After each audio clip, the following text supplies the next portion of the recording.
ओम शांति। पावन कहार मीठे बच्चे, बाप दादा मधुबन से बोल रहे हैं। मीठे बच्चे आज्ञाकारी बनो। बाप की पहली आज्ञा है अपने को आत्मा समझ बाप को याद करो। प्रश्न है, आत्मा रूपी बर्तन अशुद्ध क्यों हुआ? क्यों हुआ अशुद्ध? उसको शुद्ध बनाने का साधन क्या है? उत्तर, वाहियात बातों को सुनते और सुनाते आत्मा रूपी बर्तन अशुद्ध बन गया। कैसे बन गया? इसको शुद्ध बनाने के लिए बाप का फरमान है, hear no evil see no evil. एक बाप से सुनो, बाप को ही याद करो तो आत्मा रूपी बर्तन शुद्ध हो जाएगा। आत्मा और शरीर दोनों पावन बन जाएंगे। ओम शांति का अर्थ तो बच्चों को समझा हुआ है। बच्चों को तो घड़ी घड़ी पॉइंट्स दी जाती हैं, जैसे घड़ी घड़ी कहा जाता है ना, बाप और वर्षे को याद करो। तो यहाँ तो कोई मनुष्य की याद नहीं है, कोई मनुष्य की याद नहीं है। मनुष्य की तो वह किसी देवता की याद दिलाएंगे। मनुष्य की वह किसी देवता की याद दिलाएंगे। पारलौकिक के बाप की याद कोई दिला न सके, क्योंकि बाप को कोई जानते नहीं। यहाँ तो तुमको घड़ी घड़ी कहा जाता है अपने को आत्मा समझ बाप को याद करो। जैसे बाप को बच्चे होते हैं तो सब समझ सकते हैं, यह बाप से वर्षा लेने आया है, फिर उनको बाप और वर्षा याद रहता है। यहाँ भी ऐसे है, जरूर बच्चे बाप को जानते नहीं हैं, इसलिए बाप को आना पड़ता है। जो बाप के साथ है उन्हों के लिए तो यह ज्ञान बरसात है। वेद शास्त्रों में तो जो ज्ञान है वह सब है भक्ति मार्ग की सामग्री।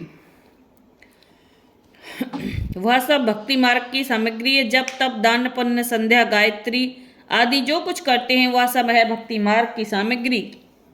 सन्यासी भी भक्त हुए पवित्रता बगैर कोई शांति धाम में जा नहीं सकते, इसलिए वह घर बार छोड़ जाते हैं। परंतु सारी दुनिया तो ऐसे नहीं करेगी। उन्हों के तो इस हठयोग का की भी ड्रामा में नूंद है। तुम बच्चों को राजयोग सिखलाने कल्प कल्प एक ही बार आता हूँ, मेरा और कोई अवतार होता नहीं है। जगत अम्बा जगत पिता भी जरूर होते चाहिए। वास्तव में तो यह अक्षर सिर्फ बाप से ही लगता है। सदगति दाता एक ही बाप है।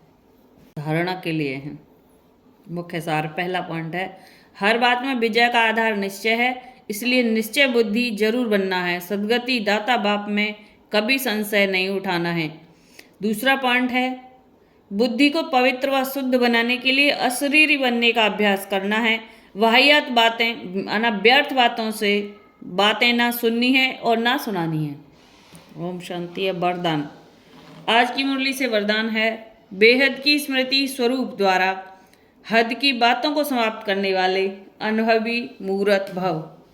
बेहद की स्मृति स्वरूप द्वारा हद की बातों को समाप्त करने वाले अनुभवी मूर्त भव। अर्थ है, आप श्रेष्ठ आत्मा डायरेक्ट बीज और मुख्य दो पत्ते त्रिमूर्ति के साथ समीप संबंध वाले तना हो।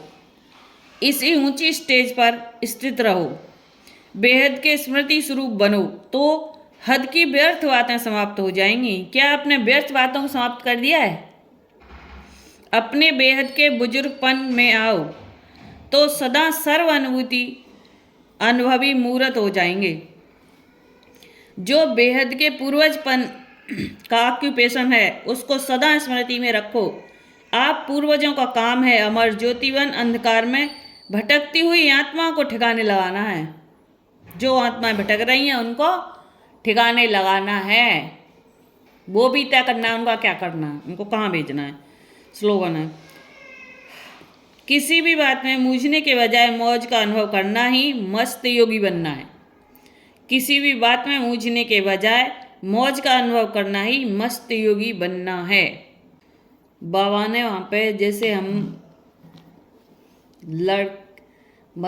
गर्ल्स और बॉयज़ को भी रखा हुआ है, कुछ बॉयज़ भी हैं और गर्ल्स भी हैं, लड़के लड़कियाँ।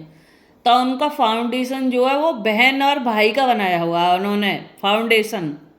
फाउंडेशन से लेकर वो स्टेज तक नीचे, फाउंडेशन से लेकर स्टेज तक भी वो बहन और भाई ही रहेंगे। अभी वो सत्युग में जाएंगे क्योंकि उनको प्योर सोल प्योर बॉडी रखना है। प्योर सोल और प्योर बॉडी रखना है और उनका फाउंडेशन से स्टेज तक और कहीं भी जाओ आओ, बहन और भाई का रिश्ता सभी का सभी के साथ। हमारा ही है, हमारा भी है, उनका भी, सबका है, बहन और भाई हैं सब। बाकी यहाँ पे कोई बॉयफ्रेंड गर्लफ्रेंड नहीं बनाता है, ये फाउंडेशन इस से ही, मतलब नीचे से ही उन्होंने ये ख़त्म कर दिया है। बहन बनो भाई बनो, राखी बांधो एक दूसरे की, और बहन भाई को खाना भी खिलाती है, बहन की तरह प्यार करो, भाई की तरह प्यार, इस तरह से ही सब रहते हैं। तो उसमें क्या है कि वो विकार में नहीं जाते हैं, वो बच्चे विकारों में डूबते नहीं हैं, जैसे कि बाकी के अब दूसरी समाज, अब ये समाज, हमारी जो समाज ही अलग हो गई, हमारी प्योर पवित्र शुद्ध आत्माओं वाली।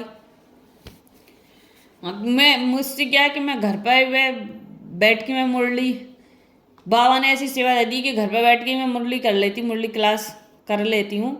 और मैं जा नहीं पाती, आश्रम में बुलाते हैं वैसे मुझे, बाबा बुलाते हैं, फोन आते हैं, वो कहते भी हैं, लेकिन मैं जा नहीं पाती, मुझसे भाग दौड़ नहीं हो पा रही है, ज़्यादा कर नहीं पा रही हूँ, तो मैं घर पर बैठ के मुरली क्लास कर लेती हूँ। ओम शांति।